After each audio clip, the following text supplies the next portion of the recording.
Welcome to हमारी channel, आपकी मेरी हमारी चैनल। अभी तक आपने हमारे चैनल को सब्सक्राइब नहीं किया है तो जरूर कर देना। चलिए कहानी आगे देखते हैं। येली ने सब जगह सांग्यान को ढूंढने की शुरुआत कर दी थी।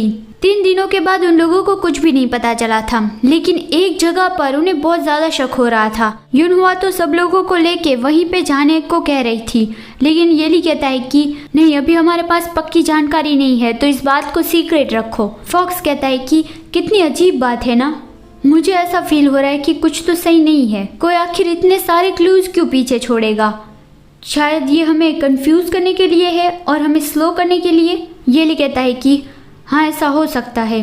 कुछ लोगों को इकट्ठा करके वेस्ट साइड इन्वेस्टिगेट करने जाओ। फिर दूसरे सीन में हम देखते हैं द अंडरवर्ल्ड। फानशाओ काफी वक्त से एक खंडर हुए मंदिर में रहता है। वहाँ अंडरवर्ल्ड लौट जा रहा था और वो ब्लैक बटरफ्लाई से बात कर रहा था कि यहीं पर हमें वर्ल्ड का ग्रेटेस्ट ब्लैक स्मिथ मिल सकता है। फानशाओ वो इन सालों में अंडरवर्ल्ड में रह रहा है। वो अभी एक कुत्ते से भी ज्यादा बुरी हालत में रह रहा है। उसने अपने आप को एक कचरे के ढेर जैसा बना लिया है और वो अंदर जाता है। फानशाओ तो ड्रंक होके पड़ा था और वो देखता है और कहता है कि कौन है, मैं जितना चाहूँ उतना पीता रहूंगा, इससे तुम्हारा कोई लेना देना नहीं है। और वो वाइन पीने लगा। अंडरवर्ल्ड लॉर्ड कहता है कि क्या मैं तुम्हें याद हूँ? चलो मैं तुम्हें याद दिला देता हूँ। मैं ही वो हूँ जो तुम्हें 10,000 साल पहले गॉड पैलेस में ले गया था। और हाल ही की बात है, कुछ दिनों पहले ही तुम जब गोस्ट मार्केट में पागलों की तरह भीख मांग रहे थे, वो मैं ही था जिसने तुम पे दया खाए और तुम्हारे लिए पैसे चुकाए।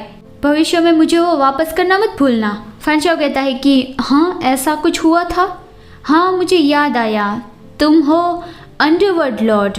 तुम आखिर मुझसे चाहते क्या हो? क्या तुम मुझे याद दिलाने आए हो कि मैं तुम्हारा कर्जदार हूँ? आई एम सॉरी, लेकिन मैं अभी यूजलेस हो गया हूँ। मैं अब कुछ भी नहीं करना चाहता और अब मैं कुछ भी कर भी नहीं सकता। अंडरवर्ल्ड लॉर्ड कहता है कि मैं तुम्हें एक इंटरेस्टिंग स्टोरी सुनाना चाहता हूँ।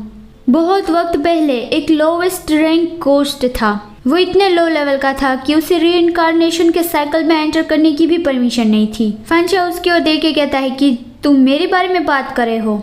हाँ, तो इसमें कौन सी बड़ी बात है? लेकिन फिर अंडरवर्ल्ड लॉर्ड फानशाओ को ऐसा सच बताता है जो उसे नहीं पता था। जियो चेन ने अंडरवर्ल्ड लॉर्ड से काफी सारी बहस करके फानशाओ के लिए एक स्पेशल पेपर्स तैयार करवाए थे। उसमें लिखा था कि फानशाओ को एक बार रीइंकार्नेशन का मौका मिलेगा। जियो चेन ने सब तय कर दिया था कि उसका पुनर्जन्म कैसे होगा, वो कौन से पाथ पे जाएगा, वो कौन सी प्रजाति का होगा और उसका क्या स्टेटस होगा। तो ये सुन के फानशाओ बहुत ज्यादा चौंक गया। अंडरवर्ल्ड लॉर्ड फानशाओ से कह रहा था कि उसने तुम्हारे लिए इतना कुछ किया, लेकिन आखिर में तो वो हार ही गए। तुमने कभी रीइंकार्नेशन के पैगोडा में एंटर किया ही नहीं। मतलब जब भी पुनर्जन्म लेना होता है तब फॉरगेटफुलनेस रिवर का पानी पीना होता है और रीइंकार्नेशन के पैगोडा में एंटर करना होता है। तो इसी तरह से पिछली लाइफ को भूलकर एक नई लाइफ शुरू कर सकते हैं, लेकिन फानशाओ ने तो ऐसा कुछ किया ही नहीं। तो इसीलिए ही जियो चेन की सारी मेहनत बेकार गई। फानशाओ कहता है कि तुम ये क्या बकवास कर रहे हो, वो ऐसा कर ही नहीं सकते।